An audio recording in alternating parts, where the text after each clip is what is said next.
Now will we see the magic?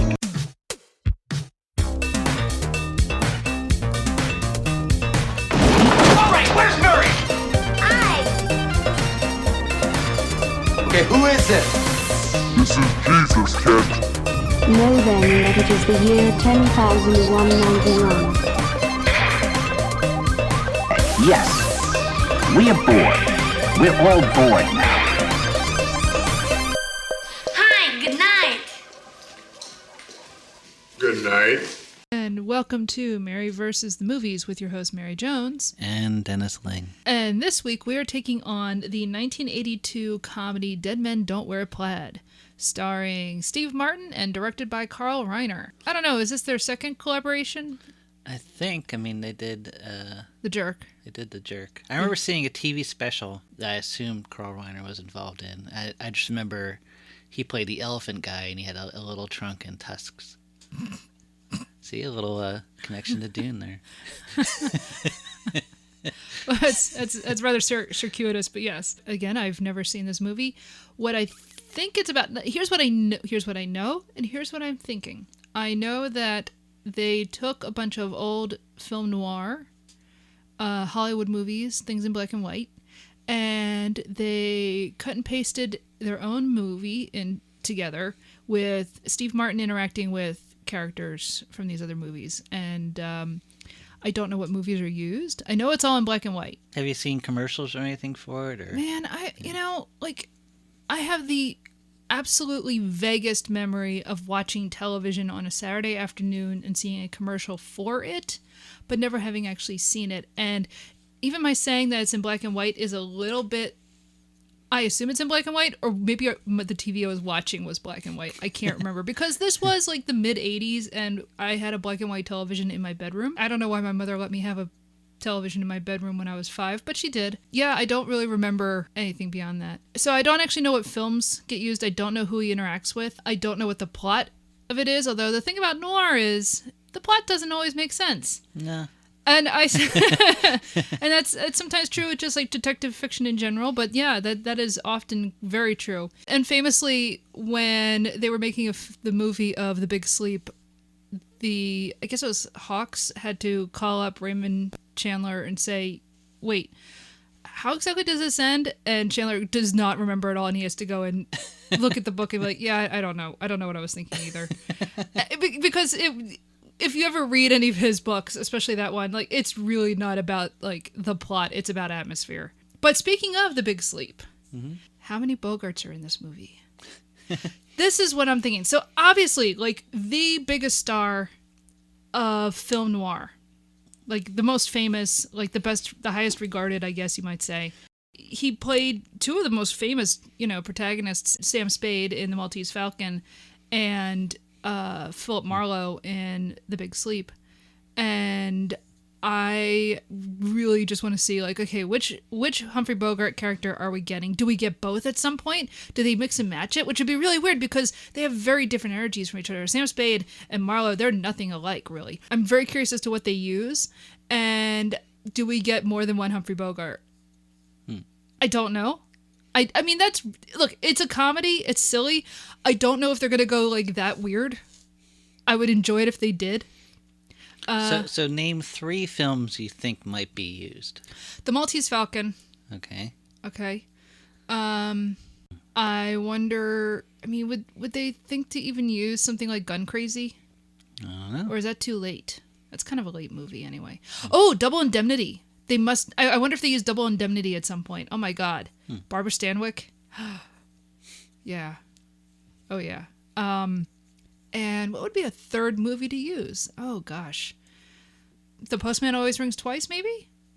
That would be good to use. DOA? That would be interesting. Sunset Boulevard. Oh my gosh. Would there be a reason to use Sunset Boulevard? That's a weird movie. That's somewhere between noir and horror. So yeah, I don't know. Maybe DOA. That would be a good one to use. I don't know. Gosh, I'm really excited to find out. So yeah, shall we go and watch Dead Men Don't Wear Plaid? Sure. And I have to ask, does he at any point wear plaid? I can't say. Because I don't remember. All right. Back in high school, I knew a girl, not too simple and not too kind. We both grew up, but I heard she changed from a new wave fan to another kind. She thinks she's eating head, but you might know she's not. The accent in her speech, she didn't have growing up. She thinks she's eating head, or Helen Gurley Brown, or some other cultural figure we don't know a lot about. Now that movie, it almost felt like it was made for me. Yeah, you could say that. I have not seen every film that was utilized, but when there are ones that I have seen, oh, did my heart and stomach leap with joy. In fact, I believe I literally gasped when Cary Grant showed up. Yeah, that was fun. And the grocery store scene from Double Indemnity. Yeah, that was pretty cool. Oh. Dead Men Don't Wear Plaid is a simple story of boy meets girl. Boy and girl have to figure out why the girl's dad is dead. And eventually Nazis show up. You know, it's a standard Hollywood story. Standard American story, really. It really is, isn't it, though? So it begins with a car crash, killing noted scientist and cheesemaker John J. Forrest. We cut to the detective office of Rigby Riordan, played by Steve Martin, who is reading about the car crash in a newspaper. I do like that there is also in the newspaper that the Dodgers stink, which is... Well, they lost. That they lost. Well... We don't know if they stink. Well, the point being that it is an anachronism that he has it as the LA Dodgers when, of course, the Dodgers did not move until 55. And I will forever hold a grudge against the LA Dodgers for moving from Brooklyn. I have to. It's a if I don't hold a grudge, Aunt May will come and haunt me. The newspaper that Rigby Riordan is reading from does mention the Dodgers, which is an anachronism because this is supposed to take place in 1946 in Los Angeles. Oh, I didn't know that. You didn't know it was 1946? No. Oh, that we find out at the end of the film. Oh, okay. Yes. He is reading the paper, and Juliet's silhouette is in the door. Juliet, as it should be. Of course, it is film noir after all. Juliet Forrest is the daughter of the late scientist John J. Forrest, who was killed in the car crash at the beginning of the film. Or was he? Or what? Well, we'll find out. Entering, she sees the paper and faints. And he immediately falls in love with her, which leads to a joke that would not fly today. Oh yeah. Well, yeah, where he gropes her a bit. Yeah. Which, yeah, in 1982, I don't think anybody thought anything of. This is the same era as, Revenge of the Nerds and Porky's, and the idea of informed consent did not exist at all. So, yeah, it's a little weird to watch in 2021. Didn't ruin the movie for me or anything, but it's just kind of like, yeah, you can't do that now. The point is, this is the 80s, and you would do this, which is actually kind of interesting because part of the idea of the film is you're making a film noir set in the 1940s. It looks like the 1940s. They use a lot of stuff from the 1940s, but this is all made in a period well after not just the end of the Hays Code, the end of the studio system, the introduction of explicit films. It's a completely different era, and the film does play with that fact. And whereas we have kind of gone all the way around the other end, if you ask me, where sexuality in films almost doesn't even exist. We can be as violent as we want. You just can't have sex in it. And this does have a little bit of sex, even though it's of the inappropriate kind. But the point being, he's falling in love with her, but as he is often reminded by his partner, Philip Marlowe, who mostly we only see on the other end of a phone call, because it is, of course, played by Humphrey Bogart. Marlowe is always warning him against falling in love with clients. That's basically just going to lead to your death. You never want to fall in love with a client. It's always going to ruin you. Which which is often the point of a film noir. Not the point, but a running theme in film noir is that, like, don't fall in love with the client. She is danger. Dames. Yeah, exactly. Avoid dames. They are the worst. Hey, wait a minute. You're taking that a little too to heart. So she hires Rigby Riordan to find her father's killer because she believes that this was not just a car crash, but it was murder. So what follows after that is a parade of classic film noir tropes. Our hero mingles in high society and lowlifes, in nightclubs and back alleys, and is even tailed at one point by none other than Cary Grant on a train, which I gasped when I saw it. I was so like, it was really nicely done too. Yeah, it's kind of the only real trick shot where, like they're on each side of the screen. Yeah, that's right, because later when he's dealing with... Yeah, we'll get to that. It's actually a really neat thing where he is essentially inserted into the film of suspicion. Yeah. Yeah. And the thing is, you almost have to do it because that's such a classic shot of, of a train and there's the window between them and then there's Cary Grant on one side and some dumb schmo on the other. So yeah, they do a really good job of matching up and having him play off of Cary Grant, who was still alive at the time. Yeah. One interesting thing about this movie is a lot of the people whose film stock is used, they were still alive. Cary Grant was still alive. Barbara Stanwyck was still alive. Kirk Douglas was still alive. Oh my God, Kirk Douglas only just died. Yeah, there were a lot of people who were still living when this was made, but it's not like they went and had them redub any lines. They were just very good at how they cut the film. Meanwhile, sparks continue to fly between Rigby and Julia, and he reveals that he goes mad when he hears the words cleaning woman because his father left his mother when he was a small boy for their cleaning woman. So you were treated to more than one scene where he hears the word cleaning woman and goes into a fugue state and tries to strangle a person. And the thing is, I feel like those are the scenes, like the only scenes where we see the wild and crazy guy that we know of as Steve Martin. Yeah, that's actually that's kind of true. Those are the scenes where he really kind of lets his silliness fly. Yeah, because he's like a monkey, like woo woo woo woo woo. It's interesting how he is very deadpan through most of the film, and it's really just when he gets to do things like cleaning woman and loses his mind, where he gets to be really spastic and crazy. Yeah. So it's actually it's a surprisingly reserved performance. Marlowe's warning continues to dissuade him from trying to see Juliet as anything but a meal ticket. This is brought up more than once.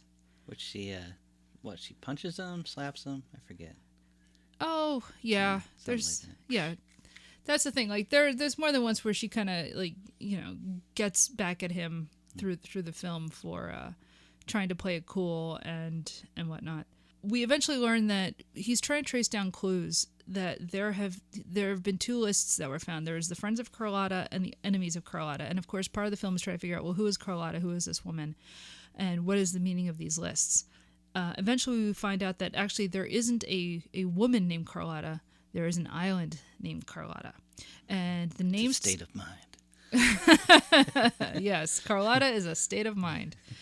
We find out that these were passengers all on a cruise ship called the Immeressen, which is German for always eating. And if you've ever been on a cruise ship, that is the whole point. This cruise ship was on its way to South America. He learns that the owner is Walter Neff. And we know Walter Neff from what? Double Indemnity. Yeah. Yes, it's Fred MacMurray's character in Double Indemnity. Yeah, I think he's told that he likes to pick up blondes at supermarkets. So we know what scene's coming up. Oh yes. So we find out. Yeah. So we know the ship was owned by this Walter Neff, and that he loves blondes, and so we're treated to a series of Rigby Riordan trying to call up blondes that he knows that can be used as decoys to capture Walter Neff and figure out what the story is between these two lists and this cruise ship. But of course, they all are turning him down for different reasons, and we get like it's just a series of clips from. Yeah, I think like Lana Turner and Betty Davis. Yeah, yeah. It's a very circuitous route to Yeah. work these actresses in, but it's fun. But it's fun, yes. Yeah. And, it wouldn't be film noir without, a blonde. In the end, he finds that he can't get anyone to do it for him, and so he decides he has to go undercover as a blonde to capture Walter Neff and find out the truth of the cruise ship and the two lists of people. And so we are gifted to Steve Martin dressing as Barbara Stanwyck in Double Indemnity, and we get a replay of the grocery store scene, which, oh my gosh, again, much like when Cary Grant came in, I gasped. I was so excited because I love Double Indemnity. That's a great movie. If you have not seen it, please go see it. It is fantastic. And yes, and it's also, there's something very funny about Steve Martin trying to go undercover as a woman and never really fully changing his body language, which is part of the joke, that he can't really stop being like both macho as a dude, but also goofy as Steve Martin. That doesn't stop Fred McMurray. No, it does not. He is totally fine with it. And you get something that's almost not, here's the thing. I was thinking like, oh, this is a bit like Bugs Bunny when Bugs Bunny would go in drag, except Bugs Bunny is much better at being feminine. Oh, yeah. Yeah, I mean, Bugs Bunny is the original like non-binary cartoon character. So he finds out that someone else from that boat is in jail. Oh, okay, that's right. And he'll only talk to his mother. Right. So he's already, 1 for 1 on the lady. I always forget to turn that off.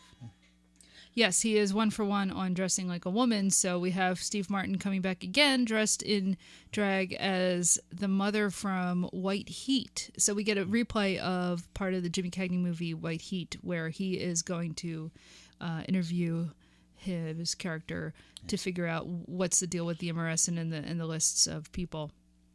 And it's just another excuse, A, to put Steve Martin in a dress and a terrible wig, and B, to work with another, in this case, like White Heat's not really noir, it's more just crime drama, but it's good. It's fun to see. Eventually the clues all lead to, as we said, they find out that Carlotta is not a woman, but is instead an island off the coast of Peru. And I think it's Marlowe reveals that to him. Mm-hmm. Rigby goes down there to finish off the case. He finds his old buddy Carlos, who is now a cop on the island, who tells him that there is a killer in town who is a boyfriend of Kitty Collins, a friend of Carlotta. Then we start getting basically part of the plot of the movie The Bribe, starring Charles Laughton and Vincent Price. And it's done really well. There are times where they mix the two films together, like Dead Men Don't Wear Plaid and The Bribe, and it's so well done where they really take what they did in the scene from Suspicion and like just really bring it up a notch. Yeah. So that, not only is he talking to Charles Laughton, but, there are scenes where... And it's Ava Gardner, too? Ava Gardner, yeah. That's right. She's also, yeah. I really got to see that movie because that looks great. She poisons him. Yes. Yeah, or drugs him. Yeah. Yeah. This Kitty Collins, who is the Ava Gardner character. He wakes up and finds a character named Rice, who is played by Vincent Price, is trying to smother him with a pillow. Rigby escapes and chases down Rice through what looks like a carnival scene in the streets of the town on the island. I think there's a thing that says Fiesta de Carlotta or something. Right. Yeah. Yeah. I feel like part of this, the whole movie Dead Men Don't Wear Plaid hinges on actually going back and watching The Bribe. Not that you can't understand the movie or anything without it, but I'm just curious to go back and watch it and just see what they used from it, including it sounds like his name in this, Rigby. Or Reardon. And I'm trying to remember which it is he's addressed as, because whatever they do is they have Laughton addressing him by his name. So they obviously wrote this movie around being able to use scenes from The Bribe. Yeah. He shoots Rice, and in doing so, he discovers that Juliet is at a hideout with the Nazis. Oh, that's right. There's Nazis. Of course there's Nazis. It's South America. It's 1946. See, here's the thing. So when he shoots Rice, he finds papers on Rice detailing a plan, and the date is given on there as, I forget what the month was, but 1946, and it's got a big swastika on it. So he figures out, oh, there's a Nazi conspiracy going on.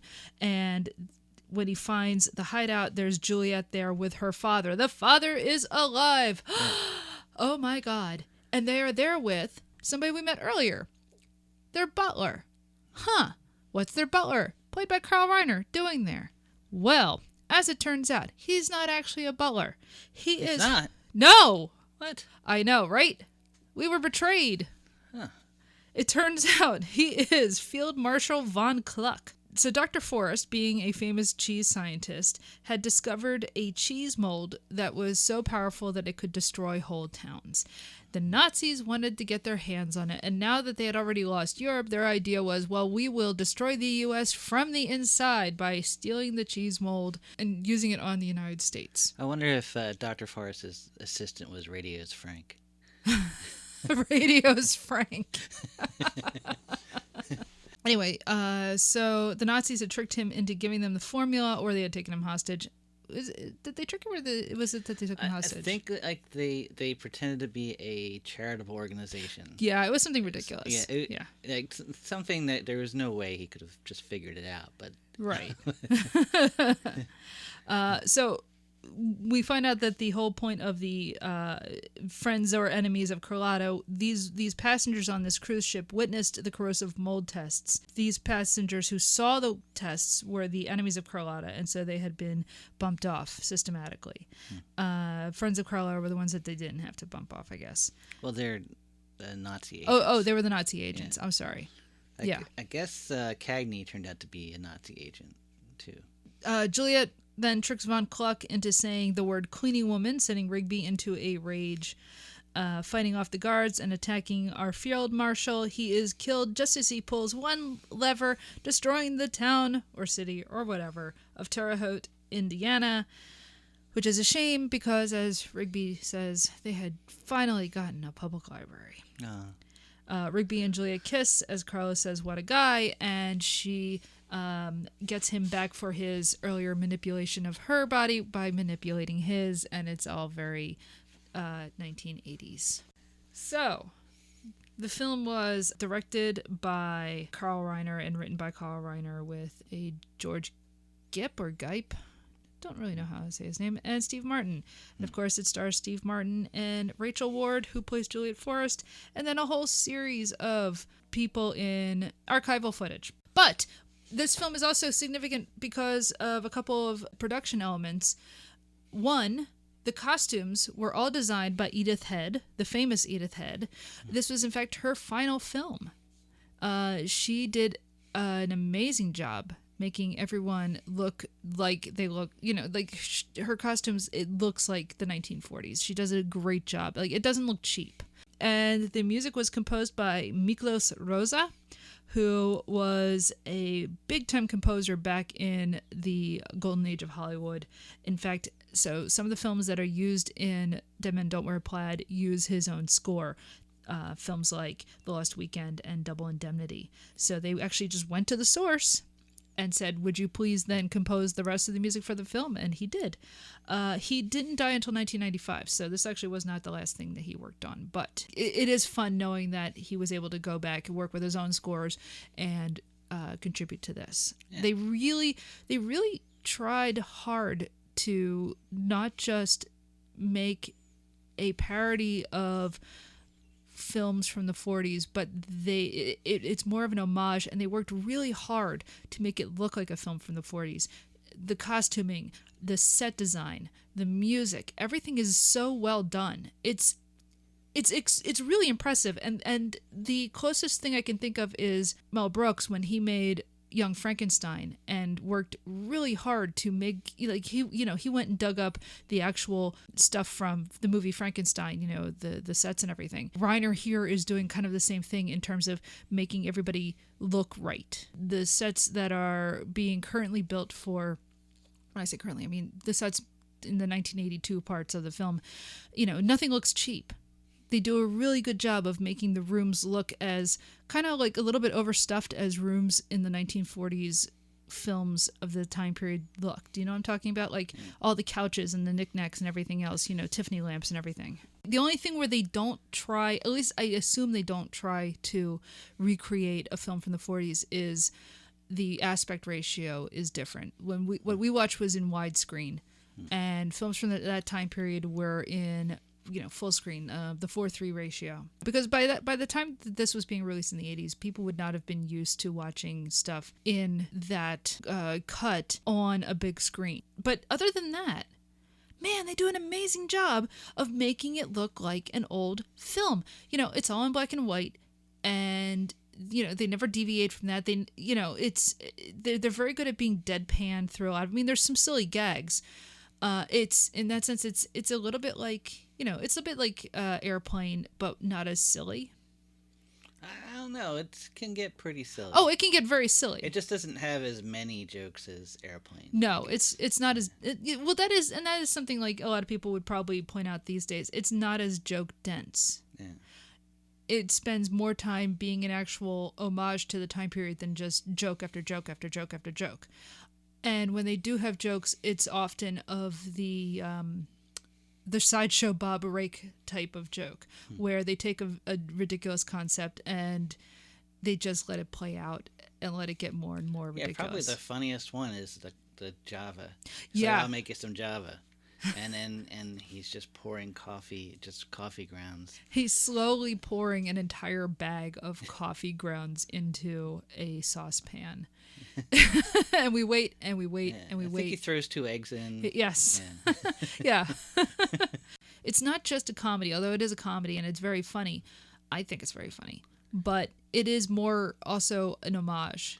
You kind of watch Steve Martin on 2 levels. You either watch him saying something very stupid and you laugh because it's stupid, or you see him and he says something very stupid, but it's with the knowledge that he knows it's stupid, you know it's stupid, and you're laughing at the fact that does that make sense? Yeah. It's kind of hard to explain, but he's working this weird sort of dual level of comedy that you don't see a lot of going forward, or certainly not really right now.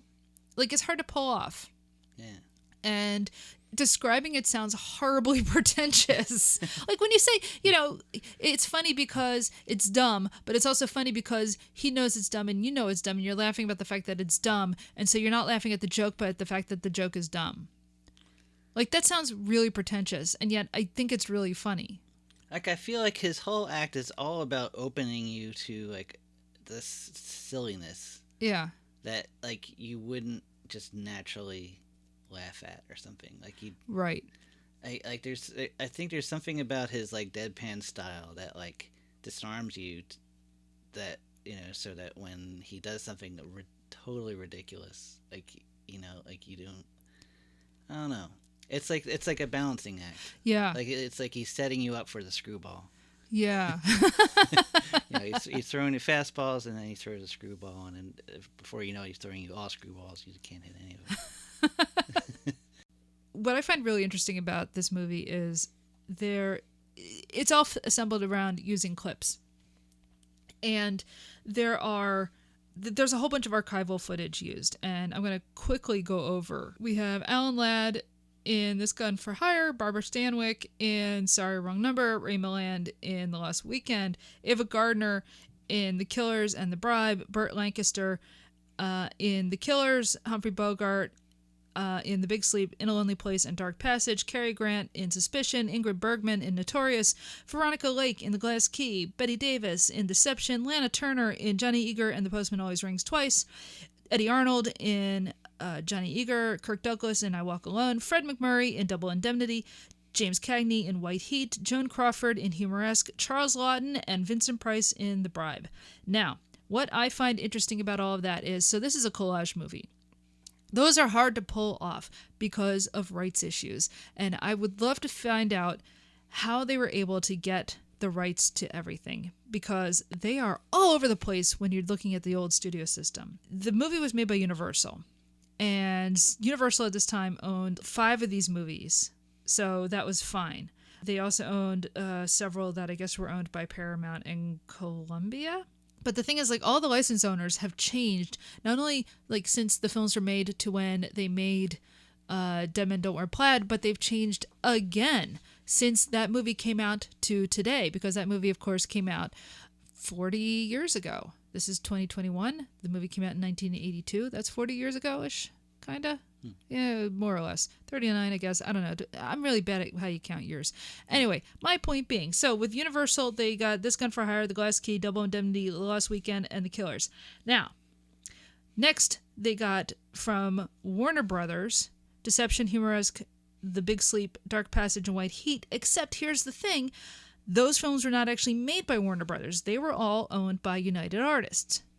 But United Artists was bought by Warner Brothers at some point.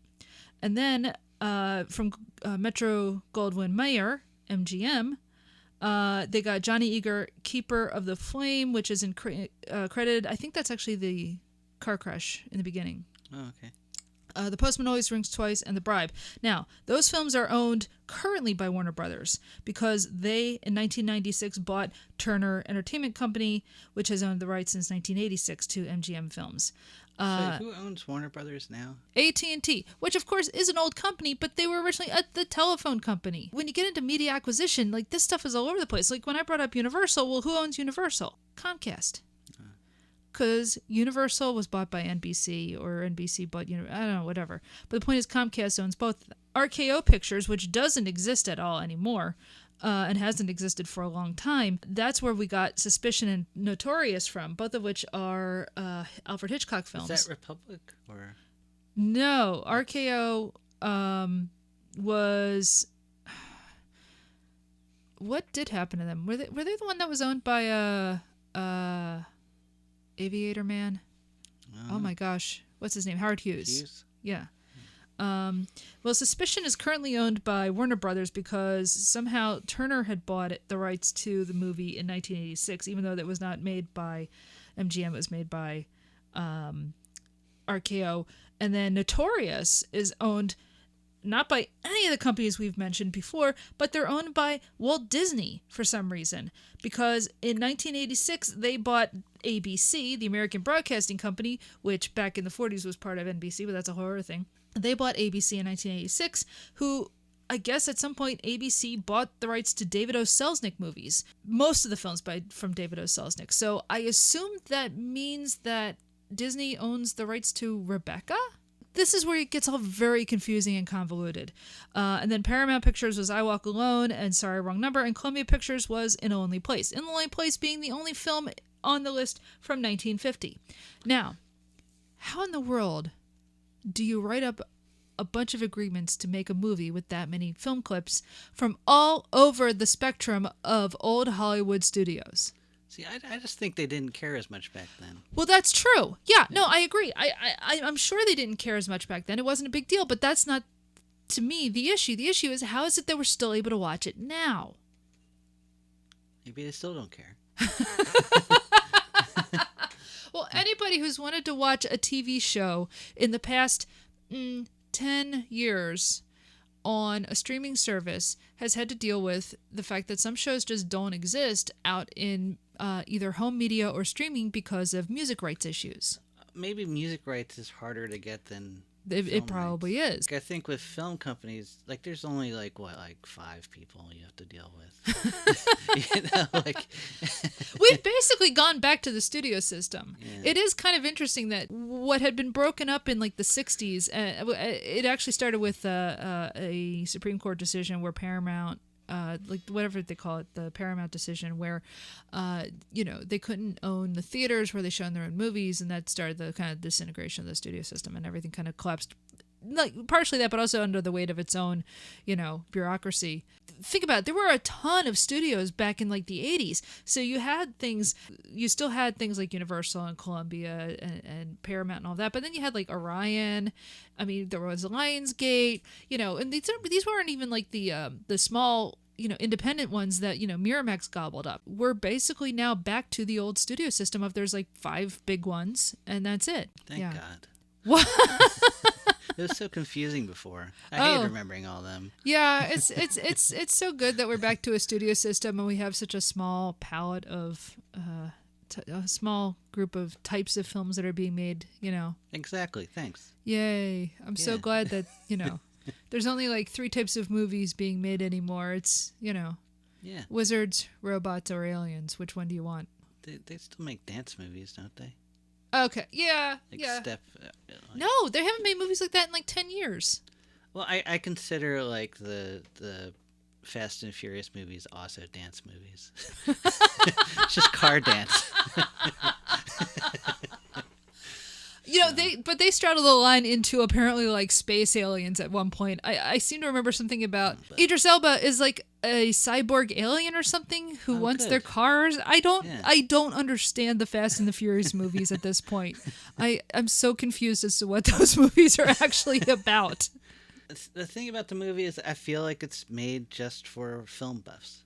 Yeah. Like I feel like that it's not going to win anyone else over if you don't know all those films or like know some of those films. Or at least understand the tropes that they're working with.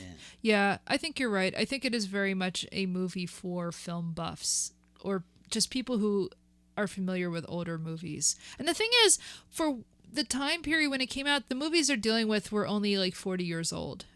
Now all those movies are 80 years old. Yeah. And not only that, like, we grew up with, Bugs Bunny, Yeah. which obviously copied all that stuff and was made at the same time. Yeah. But, like, I don't know if kids have watched that as much, and so it might not even know, like, the Private Eye genre. That's true. Like, I have no idea if kids grow up watching Looney Tunes at all these days. And the thing is, when I was a kid, I liked the movie because I liked Steve Martin. Yeah. But I didn't know anything about these films and Right. stuff. Like, I knew Bogart from Looney Tunes. But, Sure. That was about it. And I knew they were referencing old films. It's just like, I don't know, Yeah. It just seems like it was a way to get to a dumb joke. So that is Dead Men Don't Wear Plaid. If you would like to contact us, please check out our Twitter account at MaryVSMovies. And you can always email us at maryvsmovies@gmail.com. Next week, we will be watching Fitzcarraldo, the Werner Herzog Klaus Kinski film about, I think, a guy dragging a boat through the jungle. Yeah. And that is gonna be something, man. So, until next time. There are mermaids on that plane.